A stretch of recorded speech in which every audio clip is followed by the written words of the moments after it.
हरिः ओं गणेशाय नमः। ॐ नमो नारायणाय। ॐ नमो वासुदेवाय। शान्ताकारं भुजगशयनं पद्मनाभं सुरेशं विश्वाकारं गगनसदृशं मेघवर्णं शुभाङ्गं लक्ष्मीकान्तं कमलनयनं योगिहृद्यानगम्यं वन्दे विष्णुं भवभयहरं सर्वलोकैकनाथं। కార్తీక మాస వ్రత మహిమను గురించి 7 ఖండాలుగా అనేక దివ్య గాథలతో ఇంతకుముందు ప్రవచించి ఉన్నాను. భక్తుల అభీష్టము మేరకు నేను వ్రాసిన కార్తీక మహత్యము 400 పద్యాలు. అందులో కేవలం అంబరీషోపాఖ్యానమే 90 పద్యాలు ఉంది.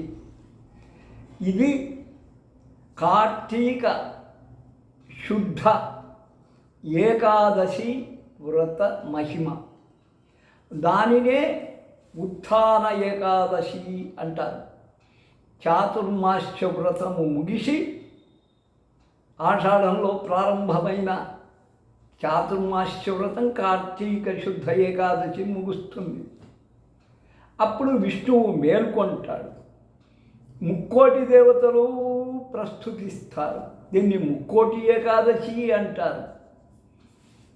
అందుకని ఈ ఉత్థాన ఏకాదశి పర్వదినంలో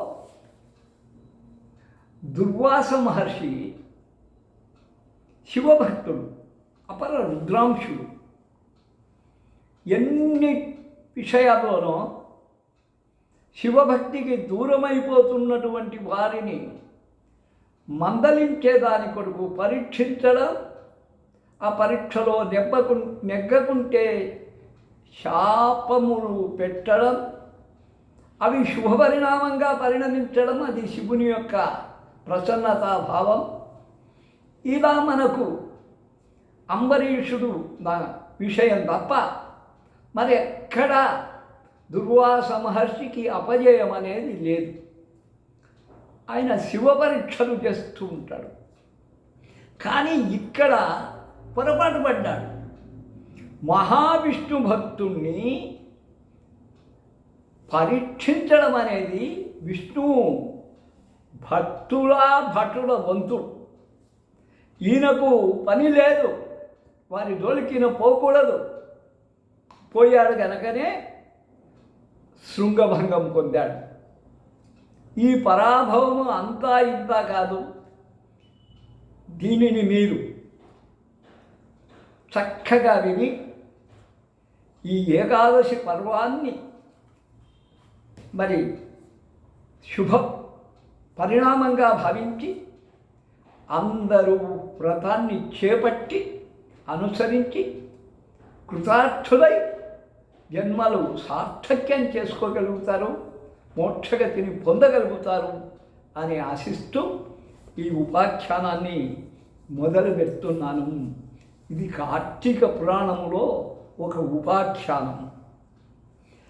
ప్రథిత కార్తీక ద్వాదశి వ్రత విధాన మహిమ చాటెడు దివ్య సంభావ్య కథను కలశ సంభవ వినుతూ ఉత్కంఠతోడ అవధరింపుము.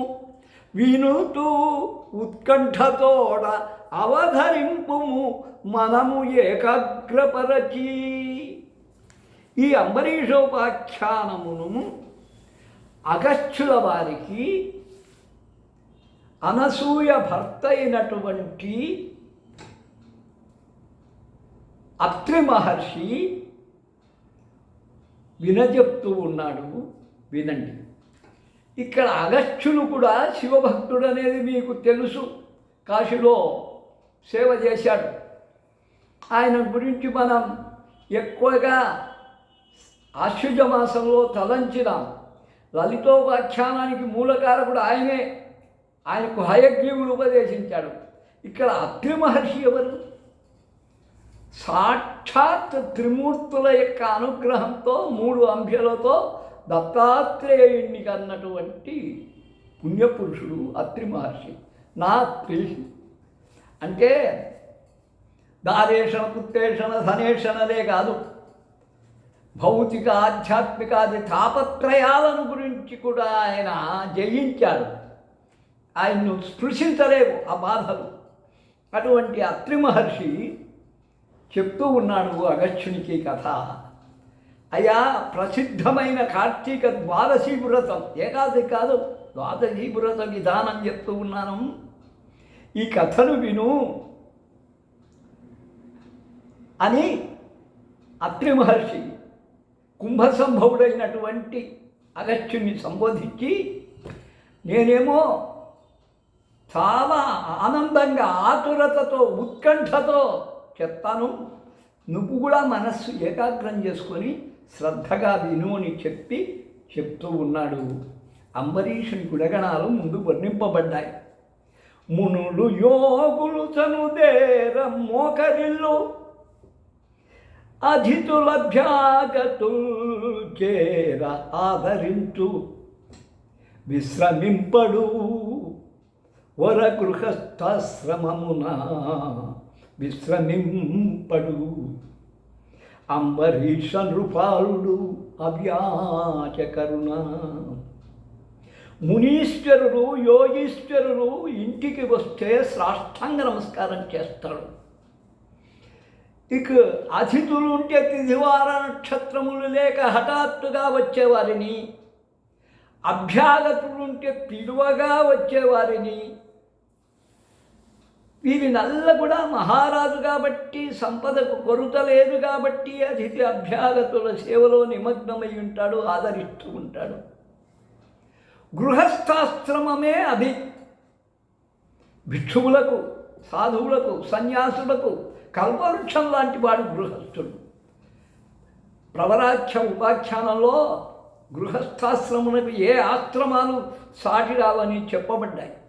సాధువులు, సన్యాసులు, అన్ని ఆశ్రమవాసులు గృహస్థుడిపైన ఆధారపడి ఉన్నాడు కాబట్టి ఆ గృహస్థాశ్రమ ధర్మము చక్కగా పాటిస్తూ ఉన్నాడు అంబరీషుడు. బీద సాధన పట్ల అనురాగంతో అవ్యాజ కరుణతో దానాలు ధర్మాలు చేస్తూ ఉన్నాడు. ఆతడు ద్వాదశి వ్రత సమంచిత నిష్ఠుడు. ఆతడు ద్వాదశి వ్రత సమంచిత నిష్ఠుడు, భక్తి మార్గ సంజాత పవిత్ర భాషణుడు, సౌమ్య మనస్కుడు, ఉదార జీవనోద్భూత పరోపకార గుణభూషణుడు, ఉన్నత దానశీలి, సంపూత వినీత వర్తనుడు, పూజ్యుడు పుణ్యుడునై తనర్పగన్. ద్వాదశి వ్రతంలో ఆయన మించిన నిష్ఠుడు లేడు. భక్తి మార్గం చేత ఎప్పుడు కూడా పవిత్రమైన భాషణ చేసేవాడు, తూచి మాట్లాడేవాడు, సాధు స్వభావము గలవాడు, సౌమ్యుడు, దానంలో ఉదారమైన జీవనం, పరోపకార బుద్ధి అతనికి ఆభరణాలు, ఉన్నతమైన దానశీలి, పవిత్రమైనటువంటి వినయపూరితమైన నడవడిక గలవాడు, పూజింపదగినవాడు, పుణ్యుడు. ఈ విధంగా అంబరీష మహారాజు యొక్క గుణగణాలు ఎంతో చక్కగా వర్ణింపబడ్డాయి. అటువంటి వాణ్ణి పరీక్షించడానికి వస్తున్నాడు. ఇది నాటకంగా సాగింది, చూడండి. క్రోధపూరిత భవన రుద్రమూర్తి, క్రోధపూరిత భవన రుద్రమూర్తి, శాపశూలాయుధుండు, విస్తార కీర్తి ప్రథిత దుర్వాసమౌని, విభ్రమము మెరయ అంబరీషు పరీక్షింప నరుగు జంచే. ఎప్పుడూ కోపము ముక్కు మీదనే ఉంటుంది. అపర రుద్రుండా ఎప్పుడు రౌద్రరసంతో వెలిగిపోతూ ఉంటాడు. ఆయనకు దివ్యాయుధం ఉంది, అదే శాపం. మరలించడం కూడా తెలియదు. శాపం అనే శూలాన్ని ఆయుధంగా చేసుకున్నాడు. ఆయన గొప్ప కీర్తి వచ్చింది, కోపంలో దుర్వాసుని మించిన వాడు లేడు అని. అటువంటి ప్రసిద్ధమైన దుర్వాసుడు హఠాత్తుగా అంబరీషుని పరీక్షించేదానికి అక్కడ ప్రత్యక్షమైనాడు. ఎక్కడ? ద్వాదశి వ్రత నిష్ఠుడైనటువంటి అంబరీషుని ఎదుట. వచ్చిన మౌని చంద్రునకు పాద్యము అర్ఘ్యము సంగీ నమ్రతం సచ్చివతేజ సంఘటిత శక్తి సమేత త్వతీయ దీప్తిచే విచ్చను తామసంబు మదిబీడను మోహము జ్ఞానమందితిన్ తెచ్చను ద్వాదశి వ్రతము దివ్య కృపామయు నిన్ను విందుకై అన్నాడు. అర్ఘ్యపాద్యాదులు ఇచ్చాడు. రుద్రాంశ సంభూతుడమైనటువంటి శివతేజము గలవాడ, త్రిశక్తులు గలవాడ, ఈచ్ఛ జ్ఞాన క్రియాశక్తులు కలిగిన దేవీ స్వరూప, నీ రాకతో నా అజ్ఞానం తొలగిందయా, మోహం పోయింది, సుజ్ఞానం ప్రజ్ఞానం అలవడింది. అందుకన్నా అన్నిటికన్నా ముఖ్యమైనది ఏమిటంటే ఈరోజు ద్వాదశి. ఈ వ్రతానికి నిన్ను ప్రథితమైన ప్రముఖమైన ముఖ్య అతిథిగా తీసుకొని వచ్చింది ఈ ద్వాదశి వ్రతం, అందుకు సంతోషిస్తున్నాను అన్నాడు. అంటూనే ఆయన ఇస్తున్నాడు. ఇది నాటకంగా నచ్చింది.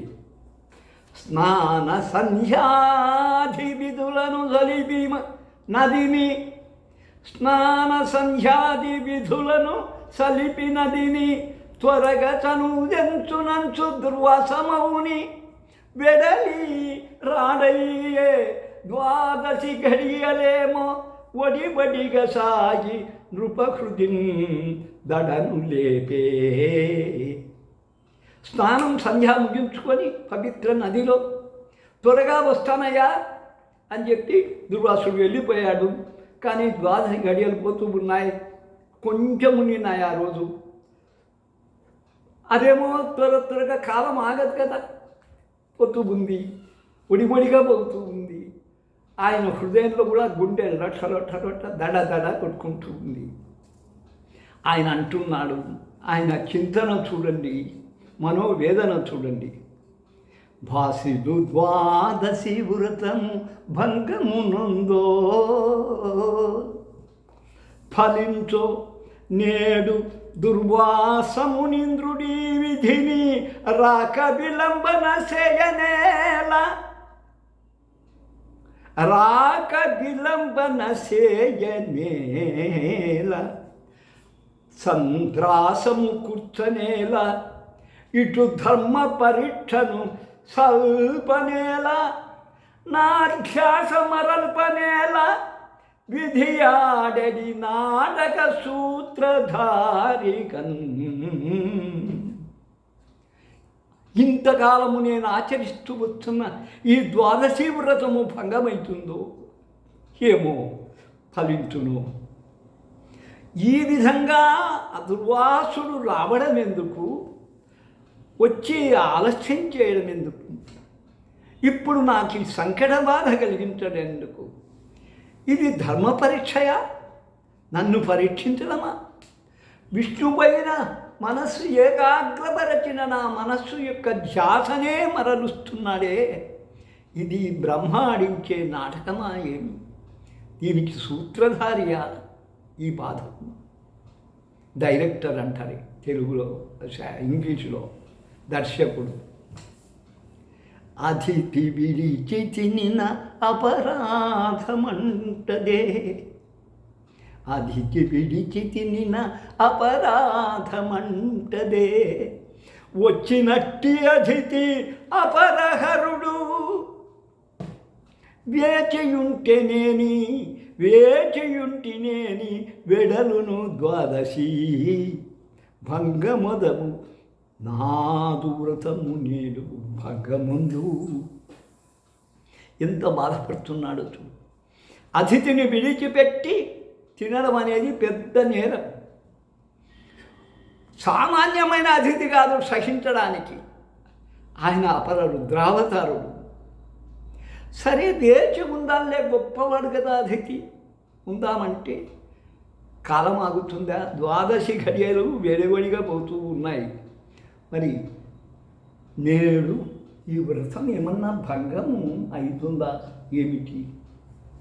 ద్వాదశి దాట భోజన పదార్థములన్నీ విషప్రవిష్టమై మాదక మాంసతుల్యమయి మాధవు ఆగ్రహపాత్రమవును. ఆవేదన పొందనేలయని విందు భుజింప గృహస్థ రూప సంపాదిత ధర్మ సంచయ సమస్తము పాసెడు ఏమి చేయుదు. ద్వాదశి మించిపోయిందంటే చేసిన ఈ పదార్థాలల్లా విషంగా మారిపోతాయి, మధ్యమాంసాలతో సమానమవుతాయి. అది భుజించినట్టయితే మహావిష్ణువు యొక్క ఆగ్రహానికి గురి కావలసి ఉంటుంది. ఈ ఆవేదన ఎందుకుని బిందు భుజించినట్టయితే ఇంతకాలము నేను గృహస్థ రూపంగా సంపాదించిన అతిథి అభ్యాగత సేవతో సంపాదించిన పుణ్య సంచయం అంతా కూడా వైదొలిగిపోతుంది ఒక్కరోజులో. మరి ఏం చేస్తాను? ఇంకా ఆయన పరితాపం చూడండి. ద్వాదశి వ్రతమున తాపసిరానేల, ద్వాదశి వ్రతమున తాపసిరానేల వచ్చి ఆతిథ్యంబు పడయనేల పడశపో తృప్తుడై పయనంబు కట్టక నిశ్చరుండయి ఇతట నిల్వనేల ఇంట నిల్వనేల నిలచబో పారణ నియమానుసారాన విందుకు అతనినే పిలువనేలా పిలిచిపో మౌని ప్రీతి ఆమోదించి స్నానార్థమిష పైన చనగనేలా వెళ్ళిపో స్నాన సంధ్యాది విధుల నెరిపి త్వరగా రాకుండా అచ్చటే తడయనేలా దీనికంతకు కారణభూతమైన నేను కర్తనౌదునే నిల్పంగ కాలగతిని కర్తనౌదునే నిల్పంగ కాలగతిని. ఈ ద్వాదశి సమయంలో ఆ మహర్షి ఎందుకు వచ్చాడబ్బా? వచ్చితే ఆతిథ్యానికి ఎందుకు ఒప్పుకున్నాడు? ఒప్పుకున్నాడు పో, అతిథి మర్యాదలలో చేశాను, తృప్తిపై వెళ్ళిపోవాలి. పోలే, అతిథిగా భోజనం గుడుస్తానన్నాడు. అందుకే నిర్మలంగా ఇక్కడనే ఉన్నాడు. నిలిచినాడు పో, పాలన నియమానుసారంతో నేను అతనినే ముఖ్య అతిథిగా నేను పిలిచడం ఎందుకు? పిలిచిని పో, అతడు ఎందుకు ఆమోదించాడు? ఆమోదించిన వాడు గుండక స్నానార్థమిష చేత నెపంచేత ఎందుకు వెళ్ళిపోయాడు? స్నాన సంధ్యాది కృత్యములు నెరవేర్చి వస్తానన్నవాడు ఎందుకు ఆలస్యం చేస్తున్నాడు? దీనికి అంత కారణం నేనే. కానీ కాలంను ఎదిరించి నిలపగలిగిన సామర్థ్యం నాకు లేదు కదా. నాడు అత్రి మహర్షి భార్య చెల్లి సుమతి భర్త ప్రాణ సంరక్షణ కొరకు సూర్యుడినే ఎదిరించి నిలపగలిగింది. అంత శక్తి సామర్థ్యాలు నాకు లేవు కదా అని విచారిస్తూ ఉన్నాడు. ద్వాదశి వ్రత ఘడియలు దాటునంచు పాలనముకింత చేయ దుర్వాసమౌని కాలరుద్రుని చందాన కసిమ సింగి మాధు వంశము బుధిగా మార్తకునే. ద్వాదశి గడియలు పోతాయని కొంచెం పాలన చేస్తే దుర్వాస మహర్షి ప్రళయరుద్ర ఈ చందంతో మా వంశాన్ని నిర్వంశం చేసేట్టుగా మసి చేయకుండా ఉంటాడా అని ఈ రీతి మనంబునందలచి కార్యాకార్య సందిగ్ధుడై ఘనులవు పండితవర్యులను విలచి ఒక్కానించి వృత్తాంతము మనుధర్మంబులలోని సూత్రముల మర్మంబున్న సూచింపరే అనుచుంబెడగా ధర్మ నిర్ణయము సేయంబూని తర్పించుచున్. చాలా మనస్సులో మథన పడినాడు. ఏమి చేయాలి ఏమి చేయలేదు అనే సందిగ్ధం ఆయనలో నెలకొంది. పండితులను పిలిచి అడిగితే దీనికి పరిష్కారం సూచించకపోతారా అని పిలిపించాడు. మనుసూత్రములో మనుధర్మములను బట్టి ఇక్కడ నిర్ణయించేదానికి, సమస్యను పరిష్కరించేదానికి ఏదైనా మార్గం ఉందేమో ధర్మ నిర్ణయం చేయమని వాళ్ళను అడిగాడు. వాళ్ళు చెప్తూ ఉన్నారు. వ్రత దృఢ సంవిధాన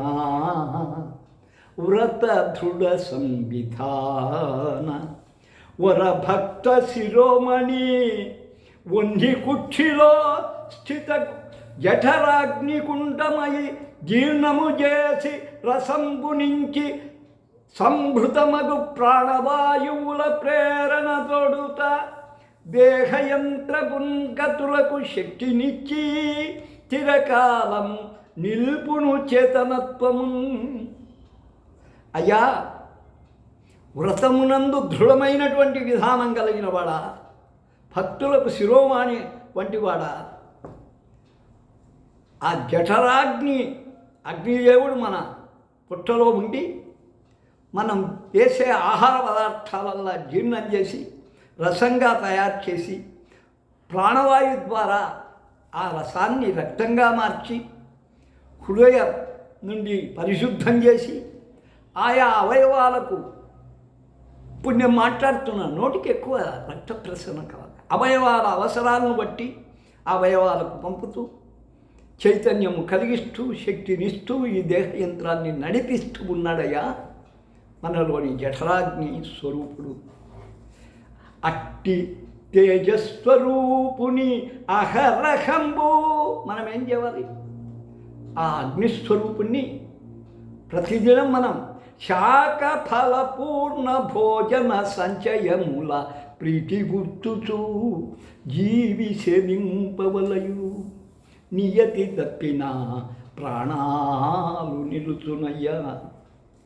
అటువంటి అగ్నిదేవుణ్ణి మనం కూరగాయలతోనూ పండ్లతోనూ ఫలాలతోనూ సంపూర్ణ భోజనంతోనూ ప్రీతి చేస్తూ ఇంధనంగా వేస్తూ ఈ విధంగా జీవించినంతకాలం జీవి మరి ఆహార పదార్థాలు తీసుకుంటూ ఉండాలా? ఈ నియమం తప్పినట్టయితే ప్రాణాలు నిలబడగలవా మహారాజా? అతిథి దేవో భవాయన్న ఆర్యశుద్ధి అనుకరింపగా వచ్చిన మౌనివరుని చులకనం చేసి భుజింపదలచితేని తాపాలు పాపాలు సంభవించు. అతిథి స్వయం విష్ణు, అభ్యాగత స్వయం విష్ణు. అతిథి దేవో భవ, మాతృదేవో భవ, పితృదేవో భవ, అతిథి దేవో భవ అని మూడోవాడిగా చెప్పబడ్డాడు. ఆ వేద సూక్తిని మనము నమ్మి వచ్చినటువంటి మహర్షిని చులకన చేసి మనం భుజించినట్టయితే శాపాలు వస్తాయి, తాపాలు ఎదుర్కోవాలి, పాపాలు సంభవిస్తాయ్యా. కానీ ఒక్కటి మేము కూడా నిర్ణయం చేయలేము. దీనికి కారణం ఏం తెలుసునా? తొలి జన్మంబున నీవు చేసినది ఎవు దోషంబే. ఈ రీతిగా కలతం లేపి మనోంబుధిందరచి వ్యాఘాతంబు సృష్టించే ఈ ప్రళయంబు మరలింప మాధవుని సంప్రార్థించి రాజేంద్ర. నీ తలపుందోచిన అట్టులే సలుపు సంతాపింపగానేటికన్. మహారాజా, పూర్వకాలంలో ఏ దుష్కృతి చేసుకున్నావో, పాపం చేసుకున్నావో, ఈరోజు అది నిన్ను పీడిస్తుందయ్యా. కలవర పెడుతూ నీ మనసనే సముద్రాన్ని అంతా కూడా కలత చేస్తూ అభిఘాతం కలిగిస్తుంది. ఈ ప్రళయ సమయాన్ని దాటేదానికి ఒకటే మార్గం, ఆ మహావిష్ణువుని ప్రార్థించు. ఆయనే మార్గం చూపకపోడు. ఆయన్ని ప్రార్థించి నీకు తోచినట్టు చేయయ్యా, ఇంకా మేమేం చెప్పలేము అన్నారు. అనుతుంజల్పిన పండితోత్తముల ధర్మాంతర్యమూషించి బోధన చేయం పని ఏమి నాగనుచు ద్వాదశాంగభూతంబుగా అనుభవ పారణ తీర్థపానమని ఆహ్లాదాన సేవింపగా ముని దుర్వాసుడు యోగ దృష్టిగని సంభూతగ్రహోదగ్రుడన్. ఇంకా నేను ఎవరిని తో ఆలోచించేది? పండితుల అభిప్రాయం నాకు తెలిసిపోతుంది. ఇంకా వాళ్ళను శోధన చేయ పని లేదు. ద్వాదశి ఘడియలు దాటిపోకుండా పారణ చేయాలి. పారణ చేయాలి అంటే ఒక 3 ఉద్ధరేళ్ళు నీళ్ళు కేశవనామాలు చెప్పి తీర్థంగా తీసుకుంటే చాలు, అది పారణ అవుతుంది అని 3 ఉద్ధరేళ్ళు నీళ్లు తాగాడు. ఆహ్లాదంగా తాగాడు ఆ మహావిష్ణువును తలంచి. ఈ విషయం అక్కడ పరీక్షింపనించిన దుర్వాసుడికి తెలిసింది. ఆగ్రహోదగ్రుడై ఎట్లా ఉన్నాడో చూడండి. కన్నులు విస్ఫులింగములు గక్కగా, కన్నులు విస్ఫులింగములు గ్రక్కగా భీకర ఫలనెత్తుడై మన్నును మిన్ను ఏకమై మారుచలంగగా హుంకరించుతు పన్నులు గీటి మీటుతును ప్రబ్బిన క్రోధ దవగ్నితోడ ఉజ్జన్నట తామ్రజూట ఘటితానల సంభృత సంభ్రమంబునన్. కన్నుల నుండి నిప్పు కణాలు కురుస్తున్నాయి. భయంకరంగా ఫలనేత్రుడు 3వ కన్ను తెరిచినట్టు మన్ను మిన్ను ఏకం ఆకాశము భూమిని ఏకం చేస్తూ హుంకారం చేస్తూ పన్నులు గీడుతూ మహా పెళ్ళుమిగిన క్రోధమనే అగ్నితో ఉద్యమిస్తున్నా నటిస్తున్న ఎర్రని జటాజూటముల నుండి గాలులు వీచుతున్నాయి. అంటే ఇట్లా అంటున్నాడు. ఆ గాలులు వీచుతూ ఉండగా సంభ్రమంతో, సృష్టిపాటుతో, ఆవేశంతో అంబరీషు ఎదుట ప్రత్యక్షమగుచు కాలమేఘంబు చాటున ఘనరవంబు పరుష పదజాల రూపాన ప్రస్ఫుటింప ఆర్భటింతుచు దిక్తటులు అదర పలికే. అంబరీషుని ఎదుట కోపోద్దీపుడై ప్రత్యక్షమవుతూ ప్రళయకాల మేఘంలా ఆర్భటిస్తూ కఠినాతి కఠినమైన మాటలతో ఆర్భాటం చేస్తూ దిక్కులల్లా పిక్కటిల్లేలాగా, అదరేలాగా, కంపించేలాగా మాట్లాడుతున్నాడు. చూడండి. ఓరీ రాజకులాధమా, ఓరీ రాజకులాధమా, కుటిల దుర్యోగంబుతో నీవు నన్నారాధించుతు ద్వాదశి వ్రతమునందు ఆదిత్యముంగైకొనను రారమ్మాయని పిలిచినావు గదా, రారమ్మాయని పిలిచినావు గదా నోరారంగా. ఏమయ్యే ఆ నోరన్నీరము గ్రోలి, ఆ నోరన్నీరము గ్రోలి ప్రేల్చితివిరా నీచాత్మ. ఆ నోరన్నీరము గోలి తేల్చితివిరా నీచాత్మ. మూర్ఖుండవై ఏమిరా, రాజకులంలో తప్పుపుట్టిన అధమాధమ, కౌటిల్యంతో నీవు నన్ను పూజిస్తానని ద్వాదశి వ్రతంలో ముఖ్య అతిథిగా రమ్మని నోరార రారమ్మాయి అని పిలిచినావు కదా నోరారంగా. మరి నోటార పిలిచావు, మరి అదే నోటితో నీళ్లు దండిగా తాగి తేలుస్తున్నావురా. ఇంకా నీకు ఆకలి ఎక్కడి నుంచి వస్తుంది? నీచాత్మ ముట్టుండవై సాదరంబున బిందుకు ఆహ్వానమసగి అతిథి రాకకు పూర్వమే అరగించి కులుకుచుండిన దోషాన కుళలీవు నరక కుపాన మలమున పొరలగలవు. ఒరే, విందుకు ఆహ్వానించి అతిథి రాకపూర్వమే భుజిస్తే మరి ఈరోజు ఆనందంగా సంతోషంగా కులుకుతున్నావు. ఈ పాపఫలితం ఉడికపోతురా. మరి మలంలో నువ్వు యమలోకంలో మలంలో పొర్లగలవురా. నీరంబోయది బోనమో నీరంబోయది బోనమో కుడిచి నన్నీ రీతి నెట్టంగా నా నేరంబేమిటి పాత్రతాంకిత విధిని దృష్టి కిందలనా పాత్రతాంకిత విధిని దృష్టి కిందలనా చిరన్నేటికి చీదరించుటకునా శిష్టాన్నమున్ పెట్టనా. ఓరి నీ నయవంచనంబునకు నేనో పావునైనానురా. ఒరే, అది నీరు కావచ్చు, అన్నం కావచ్చు, భుజించి నన్నీద ఈ విధంగా నెక్కి పారేసినావే, అవతల పారేసినావే. నేను చేసిన పాపం ఏందిరా? పాత్రతందావా? నేను నీ దృష్టికి యోగ్యతకు చాలనారా?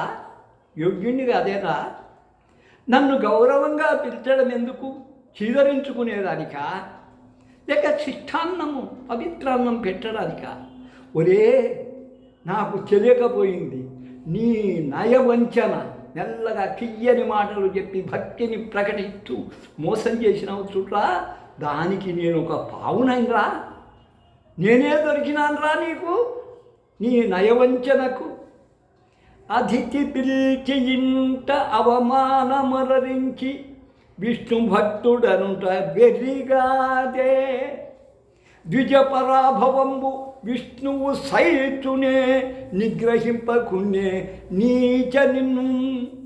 ఒరే, అతిథిని పిలిచి అవమానం చేసి విష్ణు భక్తుడిని అని చెప్పుకుంటున్నావు కదురా.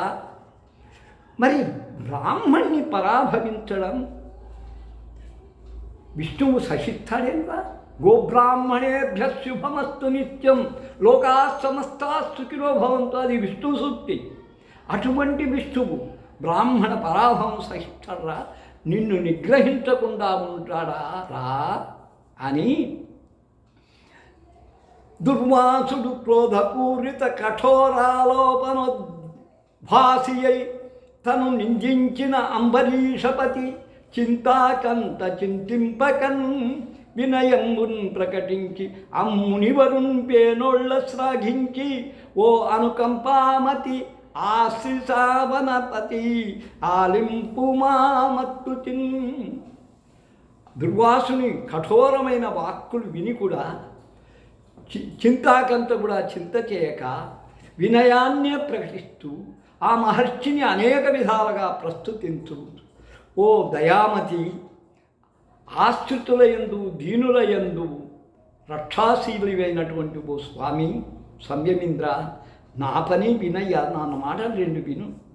శాస్త్రధర్మంబు చదువని చవటనగుట, శాస్త్రధర్మంబు చదువని చవటనగుట, జ్ఞానమిసుమంతలేనట్టి చట్టునగుట, తుడుగుతనమున సలిపిన దోషకృతిని క్షమను మన్నించి దయనేను సంయమీంద్ర. శాస్త్రము తెలియదు, ధర్మాలు తెలియదు, నేను చవటను, జ్ఞానమా లేదు, నేను ఒక రాతితో సమానం. ఏదో తెలియకో తెలుసో దుడుకుతనంతో, ఆవేశంతో, తొందరపాటుతో నేను చేసినటువంటి ఈ దోషాన్ని మన్నించి దయతో నన్ను సంయమీంద్ర, ఓర్పు కలిగినటువంటి ఓ మహర్షి నన్ను దయచూడవయ్యా అని ప్రార్థిస్తూ ఉన్నాడు. మరి రేపు చూసుకుందాం.